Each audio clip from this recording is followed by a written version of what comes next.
ஓம் சாந்தி.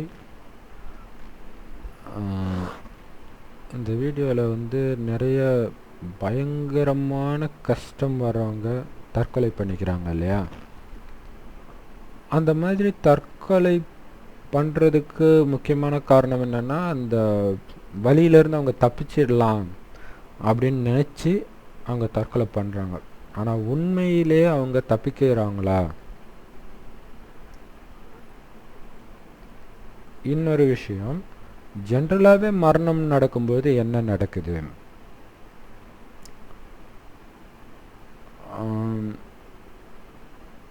அந்த சூக்ஷ்ம உடல், அதை இவங்க தமிழில் சூக்கும உடல் அப்படின்னு போடுவாங்க. அந்த மாதிரிலாம் ஒரு 5-6 உடல், காரண உடல், சூக்கும உடல், இப்படி நிறைய உடல் போட்டு அவங்கவுங்க என்னென்னமோ எழுதியிருப்பாங்க சித்தர்கள்லாம். அது என்ன ஆகுது, ஆத்மா உடலை விட்டு பிரிந்த உடனே என்ன பண்ணுது, எங்கே போகுது, என்ன நடக்குது அப்படிங்கிற விஷயம்.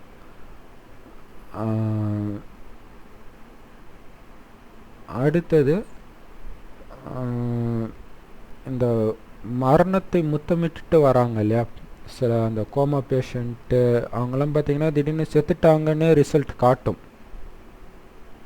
ஒரு 10 செகண்ட் 15 செகண்ட், சில சமயம் 5 நிமிஷம் 10 நிமிஷம் கழித்து கூட டக்குன்னு பார்த்தா உயிர் வந்ததுக்கான எல்லா அறிகுறியும் காட்ட ஆரம்பிச்சிடும். அப்போ அந்த 10-15 செகண்ட் ஆத்மா எங்கே போச்சு அப்படிங்கிறத அப்படி போயிட்டு வராங்க பாருங்க, அவங்க சொல்கிறடைய அனுபவங்கள்.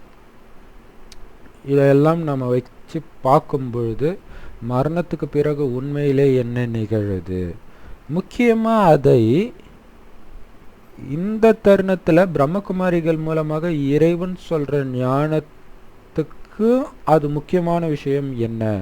ஏன்னா முக்கியமாக இறைவன் ஒன்று சொல்கிறார், தற்கொலை பண்ணுறது மிகப்பெரிய பாவம், உங்களுக்கு நீங்கள் செஞ்சுக்கிற மிகப்பெரிய பாவம் அப்படின்னு சொல்கிறார். இன்னொன்று, எந்த காரணத்தை கொண்டும் இப்போ கிடச்சிருக்கிற இந்த உடம்பை விட்டுடாதீங்க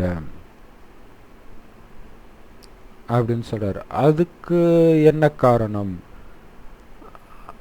அப்புறம் எல்லாத்துக்கும் மேலே ஒரு முக்கியமான ஒரு ஞானம் ஒன்று சொல்லுவார். அதை இப்போ சொல்லலை, இந்த அப்படியே போக போக சொல்கிறேன் இதே வீடியோவில்.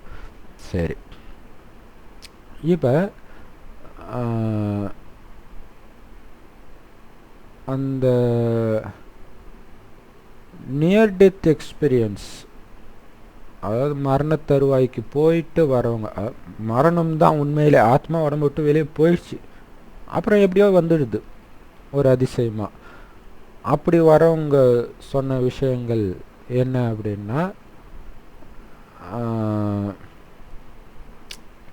ஒரு சின்ன பொண்ணு ஒரு 13 வயசு அந்த மாதிரி டைமில் வந்து நீச்சல் குளத்தில் இருக்கும்போது திடீர்னு அதையே அறியாமல் அப்படியே மயங்கி போய் ஒரு பாயிண்ட் ஆஃப் லைட்டாக வெளியே வந்துடுச்சோம். வந்து பார்க்கும்பொழுது ஏதோ ஒரு தேவதை மாதிரி ஒளி உடலில் ஒருத்தவங்க வந்து குரல் கேட்குது, வா போகலாம் அந்த இடத்துக்கு. உடனே அப்படியே பயங்கரமாக அந்த இடமே அது சூப்பராக இருக்குதாம் பார்க்குறதுக்கே. ஆனால்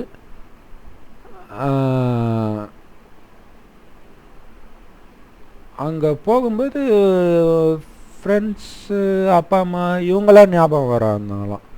உடனே என்ன பார்த்தா அந்த ஒளி உடலையும் காணும், அந்த எதையும் காணும், பார்த்தா உடம்புல வந்துடுச்சு இந்த ஆத்மா. இது ஒரு எக்ஸ்பீரியன்ஸ். இன்னொரு எக்ஸ்பீரியன்ஸ் இன்னொருத்தவங்க சொல்கிறாங்க,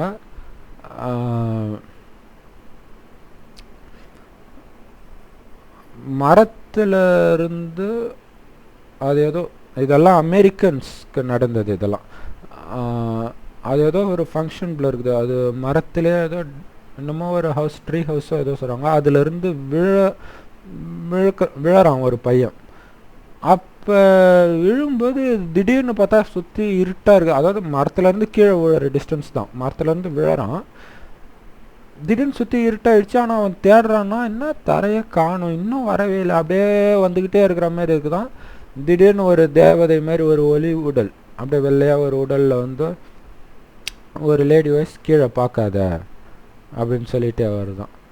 ரொம்ப நேரம் இவனுக்கு சிந்தனையெல்லாம் என்ன இன்னும் விழலையே, நம்ம விழவே இல்லையே அப்படின்னு நினச்சிக்கிட்டே போய் அதுக்கப்புறம் கொஞ்ச நேரம் கழிச்சு பார்த்தா உடம்புல வந்துருக்குறான். அப்போ இது நடுவில் ஏதோ ஒன்று நடந்துருக்குது. இதெல்லாம் ரொம்ப சின்ன வயசில் நடந்ததுனால அவங்க கொஞ்சம் விவரித்து சொல்லாமல் இன்னொருத்தவங்க சொல்கிறாங்க இது வந்து சின்ன வயசில் நடக்கல, அவங்க கொஞ்சம் கல்யாணம் ஆனதுக்கப்புறம் நடந்தது. அவங்க சொல்கிறாங்க அதாவது இது வேற ஒருத்தர், இந்த மூணு வெவ்வேறு மனிதர்கள். அவங்க ஹாஸ்பிட்டலில் படுத்துட்டு இருக்கும்போது, அதாவது ரொம்ப சீரியஸ் கண்டிஷனில் கிட்டத்தட்ட கோமா ஸ்டேஜ் அது மாதிரி இருக்கும்போது,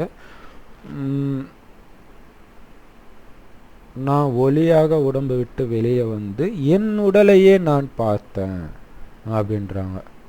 ஆனால் அந்த டைம் அப்படி ஒரு, அதாவது உடம்பு கான்ஷியஸ் போச்சே தவிர இந்த ஆத்மா அப்படியே பாயிண்ட் ஆஃப் லைட்டாக வெளியே வரும்பொழுது, ஒரு ஒளிப்புள்ளியாக வெளியே வரும்போது எதுவுமே ஞாபகம்லாம் மறக்கவே இல்லையா. சுற்றி இருக்கிறது எல்லாமே கேட்குது, பார்த்தா நல்லா தெரியுது.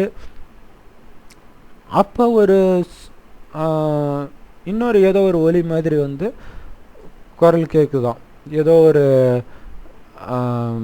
அந்த ஒரு ஒலி குழாய் அந்த மாதிரி இடத்துக்கு அது பார்த்தா அப்படி ஒரு அழகாக இருக்கும். இப்படி ஒரு இடம் இருக்குதா அப்படின்ட்டு வா போகலாம் அப்படின்னு கூப்பிடுதான். உடனே இவங்க என்னுடைய கணவனை நான் கூப்பிட்டு வரேன் அப்படின்றாங்களாம். உடனே அவங்க அந்த குரல் சொல்லுதான், வந்தால் நீ மட்டும்தான் வரணும், இன்னொருத்தர்லாம் வர முடியாது, என்ன சொல்கிற அப்படின்னா. உடனே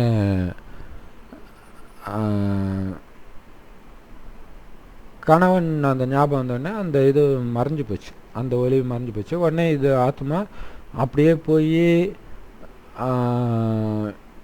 அவங்க கணவன் இருக்கிற இடத்துக்கே போய் பார்க்குதான். கணவன் என்னமோ பண்ணிட்டு இருக்கிறாராம், உடம்பு இல்லாமல் போய் வெறும் ஆத்மா போய் பார்க்குது. குழந்தைங்க ஏதோ விளையாண்டுட்டு இருக்கிறாங்களாம். அப்புறம் கொஞ்ச நேரத்தில் பார்த்தா உடம்புல வந்துடுச்சு ஆத்மா.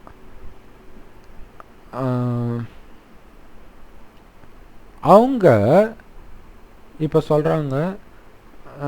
அதே மாதிரி இன்னொரு இது, அது நான் நிறைய வீடியோவில் போட்டிருப்பேன். ஏன்னா அந்த வீடியோ பார்த்து தான் எனக்கே நிச்சய புத்தி ஆகி நான் பாபா குழந்தை, அதாவது பிரம்மகுமாரியாக ஆனேன். அது என்னென்னா, ஃப்ரெண்ட்ஸோடு போகும்போது திடீர்னு ஆக்சிடெண்ட் ஆனோடனே எந்த நினைவும் இல்லாமல் போயிடுச்சு. கணத்தை வந்து பார்த்தா ஹாஸ்பிட்டலில் இருக்கிறாங்க. திடீர்னு பார்த்தா ஏதோ ஒரு டைமில் பாயிண்ட் ஆஃப் லைட்டாக வெளியே வந்து என் உடம்பை நானே பார்த்தேன். பார்த்துட்டு அப்படியே ஒரு ஒளிக்குழாய் வழியாக நான் அந்த பக்கம் போகும்பொழுது எனக்கு எல்லா ஜென்மத்தின் ஞாபகமும் ஏதோ ஒரு கனவு மாதிரி வந்துட்டு போச்சு கண்ணு முன்னாடி. நான் அப்படியே ஒளிக்குழாய் பக்கம் அந்த பக்கம் போயிட்டு இருக்கிறேன்.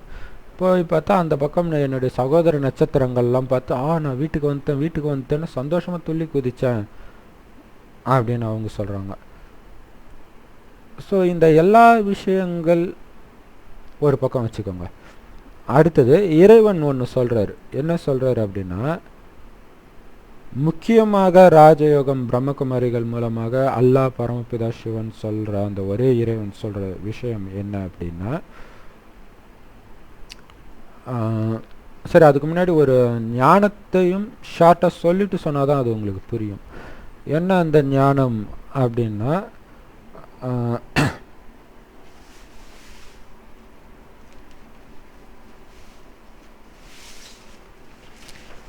இந்த உலகம் வந்து 5000 வருட கால சக்கரத்தை கொண்டு அனாதியாக சுற்றி கொண்டு இருக்கிறது.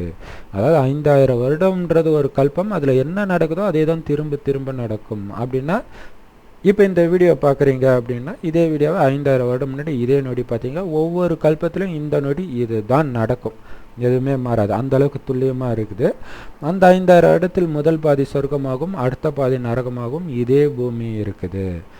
சொர்க்கமாக இந்தியாவில் ஒரு பகுதி இருக்கும், அங்கே வாழ்ந்தவங்க பேர் தேவதைகள். அதோடைய அடையாளமாக இந்தியாவில் தெய்வ வழிபாடு, தெய்வம்னா தெய்வீக குணமுடைய தேவதைகள். அவங்க இந்தியாவில் வாழ்ந்தவங்க, கடவுள் கிடையாது.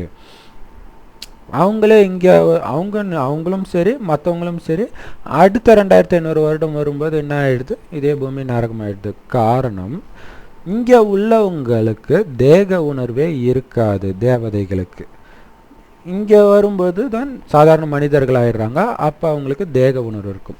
தேக உணர்வு இருக்கும்போது மரண பயம் வந்துடும். ஏன்னா அழியக்கூடிய உடம்பு நினச்சா கண்டிப்பாக பிறக்கும்போதே மரணம், அந்த பயம் வந்துடும். அடுத்தது ஐம்புலன்களை திருப்திப்படுத்துகிற முயற்சியிலேயே வாழ்க்கையை ஓட்டுவாங்க. ஆனால் ஐம்புலன்களை யாராலும் திருப்திப்படுத்த முடியாது. அதுதான் மாயா. காமம், கோபம், பற்று, பேராசை, அகங்காரம், இந்த 5 விகாரங்களுக்கு அடிமையாயிடுவாங்க.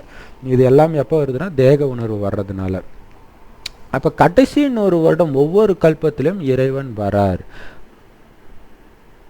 கீதை, குரான் ரெண்டுத்திலுமே போட்டிருக்கு இல்லையா, இறுதியில் இறைவன் வருவார்னா அவர் வந்து ஒரு வயோதிகர் உடல்ல பிரவேசமாகி இந்த ஞானத்தை சொல்றார். இந்த வயோதிகருக்கு இறைவன் பிரம்மான் பேர் வைக்கிறார். அவர் மூலமாக இந்த ஞானத்தை கேட்குறவங்க பிரம்ம குமார் குமாரிகளா ஆகிறோம். அப்படின்னா என்ன அர்த்தம்னா, இறை தந்தைக்கு உடல் இல்லாத காரணத்தினால பிரம்மாவை தாய்க்கு குழந்தைகளை தத்து எடுக்கிறார், குழந்தைகளுக்கு ஆஸ்தி கொடுக்கணுன்றதுக்காக.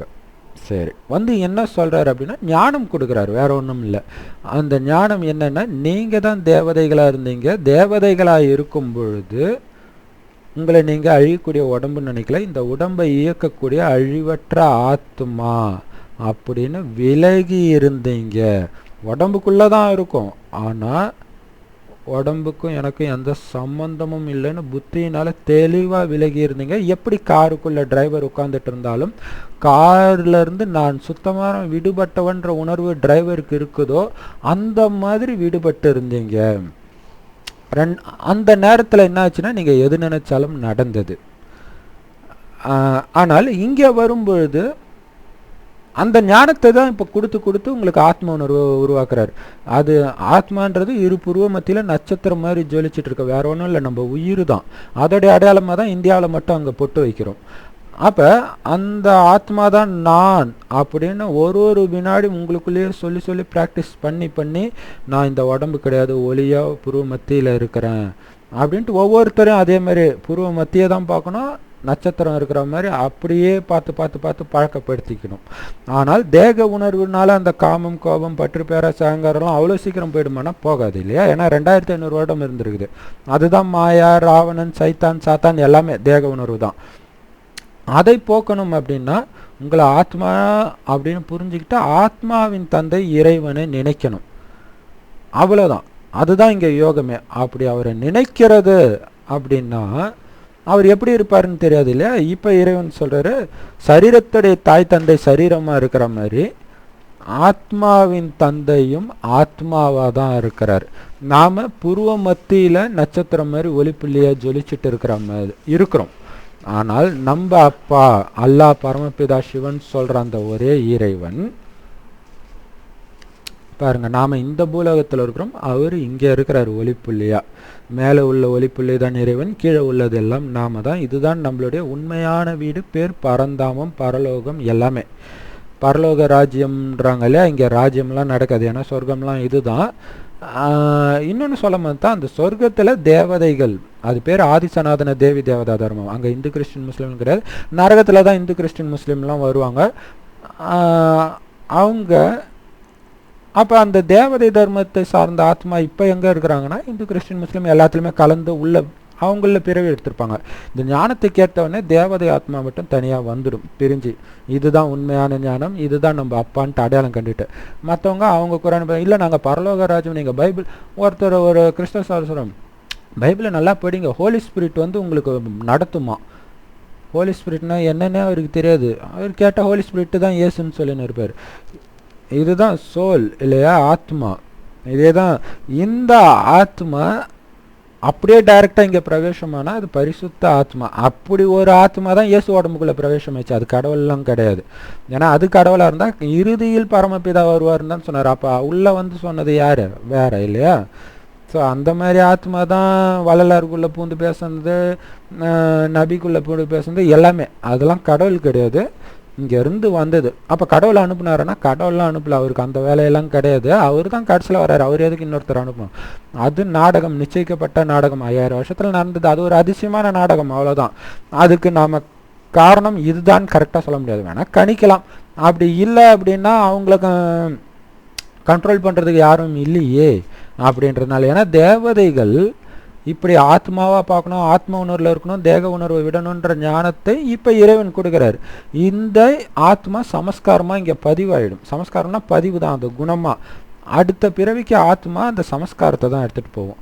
ஸோ அடுத்த 2500 வருடம் ஆத்ம உணர்வுலே இருக்கிறதுனால துக்கம் இருக்காது.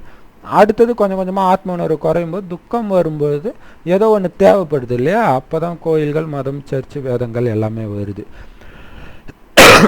சரி, இப்போ இறைவன் நாம் ஒன்ஸ் இங்கே பிறவி எடுத்தால் அதிகபட்சமாக 84 பிறவி எடுப்போம். மனித பிறவி தான் எடுப்போம். எடுத்து முடிச்சுட்டு மறுபடியும் மேலே வரும். அந்த 84 பிறவி எடுக்க தான் 5000 வருஷம் முடிச்சுட்டு மறுபடியும் மேலே வரும். மறுபடியும் வந்து அதே 84 பிறவி இது ஒரு சக்கரமாக சுற்றிட்டு இருக்கும். இறைவன் கடைசி 100 வருடம் மட்டும் இவருக்குள்ளே பிரவேசமாகி இந்த ஞானத்தை சொல்கிறாரு இல்லையா.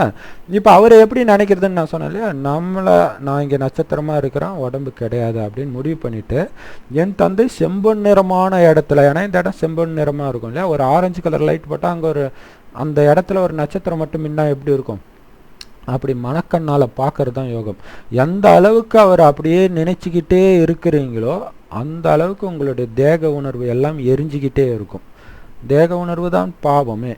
ஸோ அது ஃபுல்லாக எரிய ஆத்மாவில் அந்த சமஸ்காரம் எல்லாம் போய் தெய்வீக குணங்கள் வெளியே வர ஆரம்பிக்கும். அது எப்படி வரும்னா, பிரம்மகுமாரிகள் மூலமாக ஞானமும் யோகம் மட்டும் கிடையாது, இறைவனே நேரடியாக பேசுகிறாரு தினம் தினம். அது கேட்க கேட்க கேட்க 5000 வருடம் முன்னாடி நீங்கள் தேவதையாக, கிருஷ்ணராகவும், ராமராகவும், சீதையாகவும், லக்ஷ்மியாகவும் இருந்த அந்த நினைவுகளும் அந்த தெய்வீக குணங்களும் மேலோங்க ஆரம்பிக்கும். ஸோ இந்த சரீரத்தை விடுறதுக்குள்ளே எந்த அளவுக்கு நீங்கள் தெய்வீக குணங்களை ஏற்றிக்கிட்டு அதை தேக உணர்வை எரித்து முழுக்க முழுக்க ஆத்ம உணர்வு வரீங்களோ, அடுத்த பிறவி அதுக்கேற்ற மாதிரி உயர்ந்த பதவியை அடைவீங்க. உங்களுடைய முயற்சியின்படி தான். இறைவன் ஞானத்தை எல்லோருக்கும் தான் கொடுக்குறாரு, எல்லா மதத்துக்காரங்களுக்கு தான் கொடுக்குறாரு. நான் ஏற்றுக்க மாட்டேன்னா அது அவருடைய தப்பு கிடையாது. கடைசியில் கேட்பாங்க ஏன் எனக்கு தெரியலன்னும் போது அப்போ காட்சி போட்டு காட்டுவார். இந்த மாதிரி நீங்கள் வீடியோ பார்த்தீங்களா, இந்த மாதிரி ஒருத்தர் சொன்னார் இல்லையா, நீங்கள் கேட்கல இல்லையான்ட்டு. அப்போ ஏன்னா ஏதோ ஒரு விதத்தில் இறைவன் இது உண்மைதான் உங்களுக்கு கண்டிப்பாக புரிய வைப்பார். ஏன்னா அவரோட குழந்தை தான் எல்லாருமே இல்லையா. ஆனால் நமக்கு அந்த விகாரத்தை விட முடியாது, கருமீன் சாப்பிடாம இருக்க முடியாது. இது மாதிரி நிறைய அந்த ஒரு தேக உணர்வில் மாட்டிகிட்டு இருக்கிறீங்க இல்லையா. அப்போ என்ன உடனே புத்தி தோணும், நம்ம மதத்தில் தான் கருமீன் சாப்பிட்லான்னு போட்டிருக்குது, சாமியே வெட்டு குத்துன்னு சொல்லியிருக்கா, அதெல்லாம் தப்பு இல்லை. அப்புறம் காமம் கேட்கவே தேவை. ஏன்னா இந்தியாவில் தேவதைகளே காமத்தில் இருக்கிற மாதிரி இவங்களே சிலைகள்லாம் வச்சுட்டாங்க. ஆனால் அங்கே அப்படியெல்லாம் இருக்க மாட்டாங்க. காமம்னா என்னென்ன தெரியாது, கோபம்னா என்னென்ன தெரியாது. அந்த அளவுக்கு தூய்மையாக இருந்ததுனால தான் அவங்களுக்கு கோயில் கட்டி கும்பிட்றோம். சரி, அங்கே மற்ற மதங்களில் பார்த்திங்கன்னா அதுவும் அப்படி தான். காமம் எத்தனை வேணாலும் பண்ணிக்கலாம், விபச்சாரம் மட்டும் பண்ணக்கூடாதான். அதாவது விஷத்தை வீட்டில் சாப்பிட்லாம், வெளில சாப்பிடக்கூடாது அப்படி. சரி, இப்படி இதுதான் எனக்கு பிடிச்சிருக்குன்ட்டு அதுலேயே மூழ்கி இருப்பாங்களே தவிர இறைவன் வந்துட்டாருன்றது கொஞ்சமாச்சும் கண்டிப்பாக டச் ஆகாமல் இறைவன் விட மாட்டார். சரி, இப்போ இறைவன் என்ன சொல்கிறாரு, கடைசி 100 வருஷத்தில் தான் இந்த ஞானத்தை சொல்லிட்டு இருக்கிறாரு இல்லையா. அப்போ என்ன அர்த்தம், எல்லோருக்கும் இது கடைசி பிறவி, மேக்சிமம் கடைசி பிறவி தான். அப்போ இந்த பிறவியில்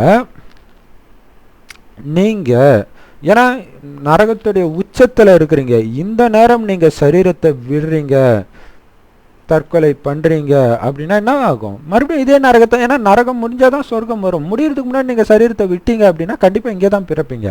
இப்போ இன்னும் துடிக்கணும் பயங்கரமாக. இன்னொன்று, இந்த ஞானம் அப்புறம் உங்களுக்கு புரிஞ்சிக்கிறதுக்கே 15 வயசாவது ஆகும். இந்த ஞானத்தை புரிஞ்சிக்கிட்டு அது ஆத்ம உணர்வு எடுத்துகிட்டு வர குறைஞ்சது 12 வயசாவது ஆகும் இல்லையா, 10-12 வயசாவது ஆகும். ஸோ 10 வருஷம் வேஸ்ட் ஆகுது. அதுவும் இல்லாமல் நீங்கள் பிரம்மகுமாரி குடும்பத்தில் பிறக்கணும், இந்த ஞானம் உங்களுக்கு கிடைக்கணும், இவ்வளோ விஷயம் இருக்குது. போய் வேறு யார் குடும்பத்தில் பிறந்துட்டீங்க அப்படின்னா, நபிகள் எழுதும் இயேசு சொன்னதும் இதுவுமே உண்மைன்னு நினச்சிட்டு இருக்கிற மதங்களில் போய் பிறந்துட்டிங்கன்னா, ஏன்னா எல்லாம் வரவே மாட்டார் நம்பின்னு இருக்கிறாங்க. அப்புறம் எங்கே ரொம்ப கஷ்டம் இல்லையா, அப்பயும் வருவாங்க, பட் ஆனால் ரொம்ப லேட் ஆகும். ஏன்னா அங்கே போய் 10-12 வயசு பையனுக்கு போய் இந்த ஞானத்தை யார் போய் சொல்கிறது. ஸோ அப்படி மாட்டிக்குவீங்க, ஜெயிலில் மாட்டின மாதிரி மாட்டிக்குவீங்க. அதனால் இந்த சரீரத்தை விட்டுறாதீங்க. இந்த சரீரத்தை அந்த அளவு பாதுகாக்கணும். நீங்கள் இந்த சரீரத்தின் மூலமாக தான் நீங்க எந்த அளவுக்கு ஆத்ம உணர்வு பண்ணீங்களோ அடுத்த 5000 வருடத்துக்கான வருமானத்தையே இந்த உடம்பை வச்சுதான் நீங்க பண்ணணும் அப்படின்னு சொல்றாரு. இன்னொன்னு, அந்த கடைசியா ஒரு லேடி உதாரணம் சொன்ன இல்லையா, நியர் டெத் எக்ஸ்பீரியன்ஸ், அவங்க என்ன சொல்றாங்கன்னா, எனக்கு அந்த ஒரு 15 நிமிஷம் கிடைச்ச அந்த உணர்வு இருக்குது பாருங்க, ஆத்மா அப்படியே வெளியே வரும்போது அப்படி ஒரு சுதந்திரமா, அப்பா இப்படி ஒரு வாழ்க்கையா, எனக்கு ரொம்ப பிடிச்சிருக்குது, என் கணவனையும் கூப்பிட்டு வரணும்னு தோணுச்சு பார்த்தீங்களா. அவங்க சொல்றாங்க ரொம்ப வருஷம் கழிச்சு அந்த ஒரு அனுபவம் மட்டும் எல்லோருக்கும் கிடைச்சதுன்னா யாரும் மதத்தின் பேரால் அடிச்சிக்க மாட்டாங்க. மதமெல்லாம் பொய்ன்னு அவங்களுக்கு ஈஸியாக தெரிஞ்சிடும். அவங்க வந்து கிறிஸ்தவ ஆத்மா, அதனால சொல்கிறாங்க. ஏன்னா அவங்களாம் இறந்தா உடனே இயேசுக்கிட்ட போவாங்கன்னு நினச்சிக்கிறாங்க இல்லையா. அப்படிலாம் அங்கே எதுவுமே கிடையாது. இப்படி ஒரு ஆத்மா தனியாக வந்தால் அது அழிவற்றது அப்படின்ற விஷயமெல்லாம் அழிவற்றது, ப்ளஸ் இயற்கையாகவே அப்படி ஒரு ஆனந்தத்தை கொண்டது அப்படின்னு உணர்வாங்களே அப்படின்னு அவங்க சொல்கிறாங்க. ஆனால் இங்கே பிரம்மகுமாரிகள் மூலமாக ராஜயோகத்தில் இறைவன் கற்றுக் கொடுக்கறது, இந்த உடலில் இருந்துக்கிட்டே ஆத்மா வெளியே இருக்கும்போது அனுபவிக்கிற அந்த பரமானந்த சுகத்தை ஒவ்வொரு வினாடியும் அனுபவிக்கிற, அதுக்கு பேர் தான் இறைவன் அத்தீந்திரிய சுகன்றாரு. இந்த உடலுக்கு அப்பாற்பட்ட சுகம், கர்மேந்திரியங்களுக்கு அப்பாற்பட்ட சுகத்திலே மிதந்துட்டு இருங்கன்றாரு. அந்த கலையை இறைவன் கற்றுக் கொடுக்கிறார். ஆனால் அந்த கலைக்கு தடை எது தெரியுமா? தேக உணர்வு. நான் தேகம் நினைக்கும் போதெல்லாம் டக்கு டக்குன்னா தேகத்தில் மாட்டிக்குவீங்க. தேகத்தில் மாட்ட துடிக்க வேண்டியதுதான், அந்த விகாரத்தில் மாட்டிக்கிட்டு. காமத்தில் மாட்டுவீங்க, இல்லைன்னா கோபம், இல்லைன்னா பற்று, இல்லைன்னா பேராசை, அகங்காரம், வெறுப்பு நிறையா இருக்குது இல்லையா. ஸோ அப்படி விலகி இருங்க. அப்போ அதுக்கு என்ன பண்ணணும் அப்படின்னா, யார் மேலேயும் பற்று வைக்காதீங்க, எந்த பொருள் மேலேயும் பற்று வைக்காதீங்க, குறிப்பாக உங்கள் உடம்பு மேலே நீங்கள் பற்று வைக்காதீங்க. வச்சாதான் இப்படி மாட்டிக்கிறோம். ஸோ இறைவனை தவிர எதுவுமே உங்களுக்கு ஞாபகத்துக்கு வரக்கூடாது அப்படின்னு சொல்றாரு கடைசி நேரத்தில். அந்த அளவுக்கு முழுக்க முழுக்க உங்களை ஆத்மானம், நான், என் தந்தை, இடையில வேற எதுவுமே கிடையாது. அந்த அளவுக்கு இருங்க. உங்க குடும்பத்திலே இருங்க, ஆனால் உங்களுடைய புத்தி இறைவனோட மட்டும் இணைஞ்சிருக்கணும். அப்போ எப்படி, நான் இங்கே நட்சத்திரம் மாதிரி இருக்கேன், என் தந்தை பரந்தாமத்தில் ஒரு செம்பொன் நிறமான இடத்துல நட்சத்திரம் மாதிரி ஜொலிச்சிட்டு இருக்கிறார் அப்படின்றது மனக்கண்ணில் பார்த்துக்கிட்டே ஒவ்வொரு காரியமும் பேசும்போது கூட அது. அப்போ நான் ஒளியாக இருக்கிறேன்ற அந்த உணர்வுலேயே நீங்கள் பேசும்போது பார்க்குறவங்களுக்கு, உங்கள் கூட பேசுகிறவங்களுக்கே அந்த ஆத்ம உணர்வு ஆட்டோமேட்டிக்காக வரும் அப்படின்னு சொல்கிறார். கடைசியிலலாம் முழுக்க முழுக்க ஆத்ம உணர்வின் கொண்டு நீங்கள் இவ்வளோ நேரம் மணிக்கணக்காலம் பேசுறதால ஆத்ம உணர்வில் ஒரு சொல் சொன்னீங்கனாலே அப்படியே ஞான அம்பு மாதிரி போய் தைக்கும் அப்படின்னு சொல்கிறார். கடைசி நேரத்திலலாம் ஃபுல்லாக கேட்கக்கூடிய சக்தி கூட யாருக்கும் இருக்காது. ஸோ அப்படி தான் நீங்கள் பண்ணணும் அப்படின்னு சொல்கிறார். ஸோ ஒரு வேலை செய்யும் போதுமே அதே நினைவில் இருக்க என்ன ஆகும்னா, எதன் மீதும் பற்று இருக்காது. டக்குன்னு அந்த மாதிரி வாய்ஸ் ஒரு டைமில் கடைசியில் கேட்கும்ன்றாரு. கடைசியில் துக்கம் நடக்கிற நிகழ்வுக்கு முன்னாடியே வந்து போகலாமா அப்படின்ட்டு ஒரு வாய்ஸ் உங்களுக்கு கேட்கும். சரி அப்படின்னு, அதுக்கு தான் இப்போவே பயிற்சி அந்த பரந்தாமத்துக்கு போகிறது. அவங்களுக்கு தெரியாது அப்படி ஒரு இடம் இருக்குதுன்னு, அதுக்காக தான் இந்த செய்தியை சொல்கிறது. அப்போ அந்த நேரம் பயிற்சி பண்ணால் அவங்களுக்கு உடனே வராது. இப்போவே அந்த நேரமும் இருக்கும்போது தான் கேட்ட உடனே அந்த செகண்டே டக்குன்னு போகிறவங்க தான் பதவி, உயர்ந்த பதவி, முதல் பிறவியே சொர்க்கத்தில் எடுக்கும். டைம் ஆக ஆக குறையும். ஏன்னா 33 கோடி தேவதைகள் இருப்பாங்க சொர்க்கத்தில். ஸோ 33 கோடி பேர் கொஞ்சம் கொஞ்சமாக தான் இறங்குவாங்க. ஸோ எந்த அளவுக்கு இங்கேருந்து போகிறதுக்கு லேட் ஆகுதோ அதே மாதிரி அங்கேயும் லேட் ஆகும். இங்கே ஒரு நொடி அங்கே ஒரு ஜென்மமாக கூட இருக்கும், அந்த அளவுக்கு மாறும்.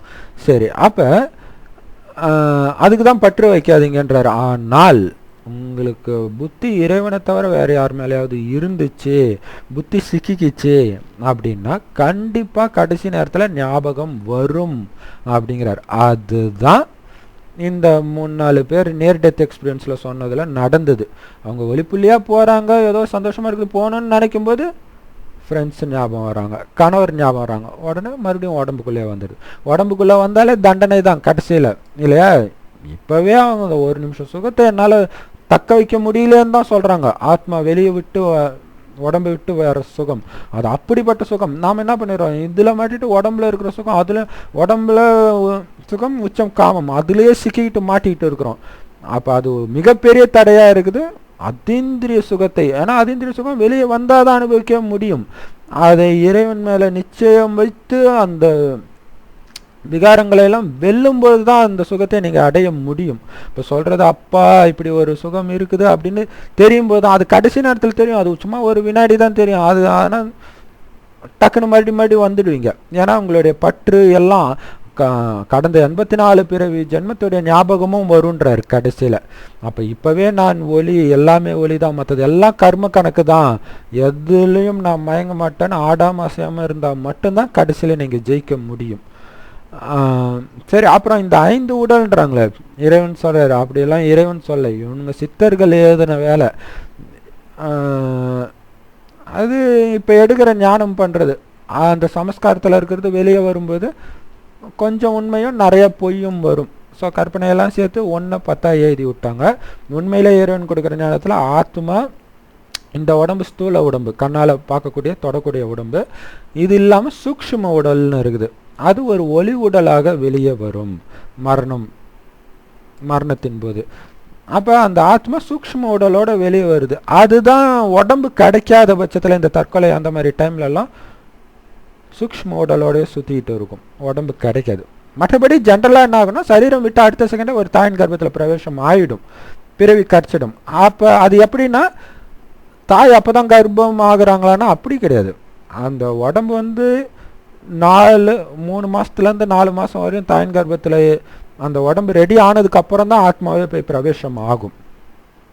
அது பிரவேசம் ஆனவுடனே அங்கே கை காலெலாம் அசைகிறது தெரியும். ஸோ ஆத்மா பிரவேசம் ஆனவுடனே அவர் அசைய ஆரம்பிச்சிடுவார். என்ன ஆகுதுன்னா, அதுக்கு முன்னாடி ஜென்மத்தில் பண்ண பாவத்துக்கான தண்டனை அங்கே துடிக்குது. இவங்க ஏதோ கையை காலை அசைச்சு விளையாடுதுன்னு நினச்சிக்கிறாங்க. அந்த துடிக்கிறதோடைய கண்டினியூஷன் தான் பிறக்கும் போதே அழுதுகிட்டே பிறக்கிறது. வெளியே வந்ததுக்கப்புறம் எல்லாம் மறந்துடும். சரி, இப்போ தற்கொலை பண்ணிக்கிறாங்க இல்லையா, அப்பையும் சூட்சும உடலை விட்டு வெளியே வராங்க, ஆனால் உடம்பு கிடைக்காது. அப்போ என்ன ஆகும்னா, உடம்பும் கிடைக்காது, இன்னொன்று இதுக்கும் போக மனசும் இருக்காது. ஏன்னா புத்தி ஃபுல்லாக இந்த ஒரு மன அழுத்தம் தாங்காமல் தானே தற்கொலை பண்ணிச்சு. அது உடம்பு விட்டு வெளியே வந்தால் மறந்துடும்னு நினச்சிட்டு தற்கொலை பண்ணுறாங்க, அதுவும் மறக்காது. அப்படியே ஆத்மா இருக்கும். மற்றவங்களுக்கு தான் அது தெரியாது. ஆக்சுவலாக நிறைய பேருக்கு தெரியக்கூட செய்யும். சொல்லுவாங்கள்ல, அதே உருவத்தில் நான் பார்த்தோம்லாம், ஒரு சிலருக்கு தெரியக்கூட செய்யும். இவங்க ஏதோ பேய் பிடிச்சிச்சு அப்படி இப்படின்னாங்க. அது ஒன்றும் இல்லை, அது அப்படியே அங்கேயே சுற்றிட்டு இருக்கோம், எங்கே பற்று இருக்குதோ அங்கேயே சுற்றிட்டு இருக்கோம். ஆனால் ஒன்றும் பண்ண முடியாது, பேச முடியாது. ஆனால் அங்கே குடும்பம் படுற கஷ்டத்தை பார்த்து துடிக்கும். ரொம்ப அகங்காரம் ஆத்மா இருந்தால், ஐயோ நான் இப்படி இருக்குன்னு நினச்சேன், இது இப்படி இருக்குது அப்படி இருக்குதுன்னு இன்னும் துடிக்கும். இதுக்காக தான் இறைவன் சொல்கிறார், பற்று வைக்காதீங்க. வச்சா உங்களுக்கும் பிரச்சனை, உங்களை நேசிச்சவங்களுக்கும் பிரச்சனை, எல்லாருக்குமே பிரச்சனை தான் பற்று வைத்தால். அதனால தான் அந்த காலத்தெல்லாம் ஒரு குறிப்பிட்ட வயசாகிடுச்சுன்னா டக்குன்ட்டு சன்னியாசத்துக்கு போயிடுறாங்க இல்லையா. அது ஏதோ முட்டாள்தனம் மாதிரி தெரிஞ்சுது, இப்போ தான் தெரியுது அது எவ்வளோ பெரிய புத்திசாலித்தனம். அது அவங்களுக்கும் அந்த அளவுக்கு தெரியாது. ஆனால் ஓரளவுக்கு அவங்களுக்கு அந்த மறுபிறவி ரகசியம் எல்லாம் இந்தியாவில் உள்ளவங்களுக்கு மட்டும் தெரியும், எப்பயும் மற்றவங்களுக்கு மட்டும் தெரியாது. சரி, அப்போ இப்போ ஒரு உதாரணத்துக்கு பாருங்களேன். எனக்கு என்னுடைய மனைவியை ரொம்ப பிடிக்கும். என் மனைவி இறந்துட்டாங்கன்னு வச்சுக்கோங்க, அவங்களுக்கும் என்னை பிடிக்கும். இப்போ என்னுடைய மனைவி வந்து மனைவியை விட்டுருங்க, என்னுடைய அப்பான்னு வச்சுக்கோங்க, ரொம்ப பிடிக்கும், அவருக்கும் என்னை பிடிக்கும், இறந்துட்டாருன்னு வச்சுக்கோங்க. இறந்து என்ன பண்ணிட்டு பிடிச்ச காரணத்துக்காக என்னுடைய மனைவி என்னை பார்த்துக்கிட்டே இருக்கணுன்றதுக்காக என்னுடைய மனைவி உடம்புல பிரவேசம் ஆயிடுச்சு அந்த ஆத்மா. அதான் பேய் பிடிக்கிறதுன்றது. இப்போ என்னுடைய அப்பா தான் எனக்கும் ரொம்ப பிடிக்கும் தான், அதுக்காக என் மனைவி உடம்புல இருக்கும்போது அப்பா வச்சுக்கோங்கன்ட்டா இருந்தாலும் உடனே என்ன பண்ணுவோம், எப்படியாவது அடித்து விரட்டணும் தான், இந்த மந்திரவாதியை கூப்பிடு அந்த மந்திரவாதியை கூப்பிடணும். அப்போ என்ன அர்த்தம், இப்போ உடம்புன்னு நினச்சி பழகினதுனால வந்த வினை இது. அதுக்காக தான் ஆத்மா அறிவை கொடுக்கறது இறைவன். ஆத்மா எல்லாருக்கும் தானே தெரியணுங்க, ஆழமாக தெரிஞ்சிக்கல, அதுதான் பிரச்சனையே. ஆத்மான்னு தெரிஞ்சிருந்தா அந்த பற்றே வந்திருக்காது முதல்ல, ஆத்மா அதோடைய கடமை செய்யுதுன்ட்டு. அப்போ இப்போ அந்த அப்பான்றது அந்த உடம்பு தான் இல்லையா, அந்த உடம்பு தான் நான் அப்பான்னு சொல்லணும், அந்த ஆத்மாவை சொல்லலை. இப்போ அந்த ஆத்மா உள்ளே பூந்துச்சு, அதுக்கு உடம்பே கிடையாது, அதை வச்சு என்ன பண்ணுறது, அப்போ துரத்த தான் செய்வோம் இல்லையா. இதே தான் மனைவியாக இருந்தாலும் அப்படி தான். நிஜ சம்பவமே பாருங்கள், ஒருத்தங்க லவ் பண்ணுறாங்க, அந்த பொண்ணு தற்கொலை பண்ணிடுச்சு, வீட்டில் லவ்வுக்கு ஒத்துக்கலைன்ட்டு. இவர் பையன் வேறு ஒருத்தரை கல்யாணம் பண்ணுறாரு. அந்த தற்கொலை பண்ண பொண்ணு மனைவியோடைய உடம்புல பிரவேசம் ஆயிடுச்சு. இப்போ என்ன பண்ணுறது? சரி, லவ் பண்ண பொண்ணு தானேன்ட்டு விட்டா வைக்க முடியும்? ஸோ இவங்க எங்கெங்கேயோ அழைச்சிட்டு போய் ஏதோ பண்ணுறாங்க. அதேமாதிரி பிரம்மகுமாரி சென்டருக்கும் வந்தாங்க. அப்போ வந்து துடிக்குது அந்த ஆத்மா, என்னை தயவுசெய்து இந்த உடம்பை விட்டு அனுப்பிச்சிடாதீங்க அப்படின்ட்டு. இப்போ பாருங்கள், அந்த ஆத்மா இந்த உடம்புல இருந்தாலும் பிரச்சனை, போனதுக்கப்புறம் மனைவி விட்டுருவாங்களா? இன்னும் ஏன்னா தெரியாமல் தான் கல்யாணமே பண்ணியிருப்பாங்க. இப்போ இந்த அளவுக்கு இருக்குதான்ட்டு இன்னும் பெரிய டார்ச்சர் தான். அதனால தான் பற்று, மாட்டிக்காதீங்க. இது லவ் மட்டும் இல்லை, லவ் வந்து உச்சம்ன்றதுனால சொல்கிறேன். ஸோ அதுதான். இன்னும் கேட்டிங்கன்னா வயதானவர்களுக்கெல்லாம் அந்த பேரன்க அது மாதிரி அது வளர வர நமக்கே ஆச்சரியமாக இருக்குது, எப்படா இவ்வளோ பற்றுலாம் இருக்குமான்ட்டு. குழந்தைய அப்படி கொஞ்சுறாங்க இல்லையா? ஸோ அப்போ இதெல்லாம் வந்து மாட்டும் அப்படின்றதுக்காக தான். இதுவும் இல்லாமல் இப்போ கடைசி பிறவி நீங்கள் பற்று வச்சு மட்டும் என்ன பண்ண போகிறீங்க? அப்போ ஒன்று பிரவேசமாகும், இல்லையா அந்த குடும்பத்தில் எங்கேயாவது கர்ப்பமாக இருந்தாங்கன்னா போய் பிறவி எடுத்துடும். ஸோ இதுதான் மாறி மாறி நடக்கும் இவ்வளோ நாள். ஆனால் இப்போ ரெண்டுத்துக்கான டைமும் முடிஞ்சிச்சு. ஏன்னா கேம் முடிஞ்சு மட்டும் ஃப்ரெஷ்ஷாக ஸ்டார்ட் ஆகணும். இப்போ போய் நரகத்தில் மாட்டிக்காதீங்க. யாரோட நினைவும் வரக்கூடாது. நினைவு வந்தால் அதுதான் தண்டனையே. கடைசி நேரத்தில் பார்த்தீங்கன்னா இத்தனை ஜென்மமாக யாரெல்லாம் மனைவியாக இருந்தாங்க, கணவராக இருந்தாங்க, எல்லோருக்குமே ஞாபகம் வந்தால் என்ன ஆகும்? கற்பனைக்கு எட்டாத அளவுக்கு பயங்கர அருவருப்பாக நடக்கும் இல்லையா? அதுதான் மிகப்பெரிய தண்டனை, வேற ஒன்றும் கிடையாது. இறைவன் எதுவும் கொடுக்க போகிறதில்ல. அதுக்கு முன்னாடியே நான் ஆத்துமான்னு தெரிஞ்சுட்டு எதுக்கும் மயங்காமல் இருந்தீங்கன்னா தப்பிச்சிடுவீங்க. அப்போ ஃபுல் அமைதியாக இருப்பீங்க, மற்றவங்களுக்கும் நீங்கள் அமைதி கொடுப்பீங்க. ஆனால் கொஞ்சம் அசைஞ்சு ஆடிட்டீங்க, காமத்தில், கோபத்தில், பற்றில், பேராசில், அகங்காரத்தில் மாட்டிக்கிட்டீங்க அப்படின்னா கடைசியில் நம்மளுடைய நிலைமை ரொம்ப மோசமாக ஆகிடும் அப்படின்றார். ஸோ மொத்தத்தில் ஆத்மா இந்த 3 தான். ஆத்மா, சூக்ஷ்ம உடல், ஸ்தூல உடல், அவ்வளவுதான். இதுவே வந்து சரி நம்ம பக்காவாக ஆகிட்டோம், உடம்ப விடலை, பற்று இல்லாமல் இருக்கிறோம், அப்படி இருந்தும் வயதாகி இறந்தா என்ன ஆகும்? அதாவது பிரம்மகுமாரிகளுக்கு அப்படின்னா இதுதான் ஸ்தூல உலகம், கண்ணால் பார்க்கக்கூடிய உலகம். இங்கே தான் நாம் இப்போ இருக்கிறோம். இது பரந்தாம இறைவன் இருக்கிறது ஆத்மா. இப்போதைக்கு யாரும் இங்கே போக முடியாது. இங்கே போகிறதுக்கு பேர் தான் முக்தி. இது வரைக்கும் யாரும் போகலை, அது கடைசியில் தான் எல்லாரும் போவாங்க. அது வரைக்கும் நடுவில் சூக்ஷ்ம லோகம், கடைசி 100 வருஷம் தான் இறைவன் படைக்கிறார் இந்த உலகத்தையே. இப்போ என்ன ஆகும்னா, நீங்கள் பற்று இல்லாமல் இறைவன் நினைவிலே சரீரத்தை விட்டீங்க அப்படின்னா இங்கே போயிடுங்க. இங்கே போய் பற்றே இல்லாதனால உடம்பு மேலே பற்று இருக்காது, அதனால் போய் பிறவியும் எடுக்க மாட்டீங்க. இங்கே இருந்துட்டு இறைவனுடைய சேவை செய்வீங்க. என்ன சேவைனா சக்தி கொடுப்பீங்க, அவ்வளோதான். உலகத்தை தூய்மையாக்குற அந்த சக்தி கொடுக்கறது ரொம்ப ரொம்ப முக்கியமானது. அவங்க சக்தி கொடுக்கறதன் மூலமாகத்தான் நிறைய பேர் பார்த்தீங்கன்னா ஏதோ ஒரு உள்ளுணர்வு வந்து கரெக்டாக இந்த வீடியோவை பார்ப்பாங்க, சம்மந்தமே இல்லாமல் இந்த வீடியோவை பார்ப்பாங்க. அதெல்லாம் வந்து அவங்க பண்ணுற வேலை தான். அது நிறைய ஆழமான ரகசியம் இருக்குது. ஸோ அது மாதிரி இந்த இடத்துல இருப்பீங்க. ஸோ இந்த இடத்துல இருக்கிற வரைக்கும் டைரெக்டாக இறைவனுக்கு நீங்கள் உதவி பண்ணுறீங்க, பயங்கர பவர்ஃபுல்லாக சேவை பண்ணலாம். அது இப்படி. அப்போ இது மட்டும் இல்லை, உங்கள் அனுமதியோடவே கூட இப்போவே நான் முழுக்க முழுக்க பற்றே இல்லைன்னா ஆத்மா உடம்பை விட்டு வெளியே வரும்ன்றார். உங்கள் அனுமதியோடவே இந்த உடம்பை உங்களால் விட முடியும். இதுக்கு ஒன்றும் பெரிய மகானாலாம் இருக்கத்தால முழுக்க முழுக்க இறைவன் நினைவு, மற்ற எந்த மேலேயும் பற்றே இல்லாமல் முழுக்க முழுக்க சிவனை தவிர யாருமே கிடையாது அப்படின்ற அளவுக்கு முழுக்க முழுக்க அவர் போதையிலே இருந்தீங்கன்னா ஆட்டோமேட்டிக்காக வெளியே வந்துடுங்க. அதாவது சம்பூர்ணத்தன்மை அடைஞ்சிட்டிங்கன்னு அர்த்தம். எதன் மேலும் ஈர்ப்பு இல்லை, முழு ஆத்ம உணர்வு வந்துட்டீங்க. அப்பையும் நீங்கள் மேலே போயிடலாம். அதுக்கு வயதாகி தான் விடணும் இல்லை, இப்போ கூட விட முடியும் அப்படின்னு சொல்கிறார். சரி, இதுதான் மரணத்துக்கு பின்னாடி நடக்கிறது. தற்கொலை ஏன் பண்ணக்கூடாது அப்படின்றதுக்கான காரணமும், அதுவும் இப்போ பண்ணால் ரொம்ப ரொம்ப கஷ்டமாயிடும். எப்பயுமே தற்கொலை பண்ணுறது தப்பு, அதுவும் இந்த கடைசி டைமில் இறைவன் வந்திருக்கிற இந்த டைமில் இறைவன்கிட்ட பொக்கிஷத்தை சேமிக்கிற வேண்டிய இந்த டைமில் தற்கொலை பண்ணுறது மிகப்பெரிய தவறு. சரி, நாம் வந்து வழக்கமாக பிரம்மகுமாரி சென்டர் மூலமாக நடத்தப்படுற இறைவன் நம்ம கிட்ட தினம் தினம் பேசுகிறாருன்னு சொல்கிறோம் இல்லையா, பிரம்மகுமாரி சென்டர் மூலமாக. இதுதான் அவர் பேசுகிறது. இங்கே ஒரு 4 பக்கமாக இருக்கும். அதில் முக்கியமானதை மட்டும் ஒவ்வொரு வீடியோவிலும் சும்மா கொஞ்சம் படிக்கிறேன். இறைவன் சொல்கிறாரு, இனிமையான குழந்தைகளே, அப்படி தான் ஆரம்பிப்பார். பாருங்க எவ்வளோ வித்தியாசம் பாருங்க. இயேசுநாதரை வந்து கடவுள்ன்றாங்க. அவர் முன்னாடி நின்னவங்கள விபச்சார சந்ததியினரேன்னு கூப்பிடுவார். அவர் சொல்கிறத கேட்கல, அதனால டென்ஷன் ஆகி இறைவனை போய் அவரை போய் இறைவன் கூட ஒப்பிட்டா இறைவனை எவ்வளோ அசிங்கப்படுத்துறீங்க இல்லையா?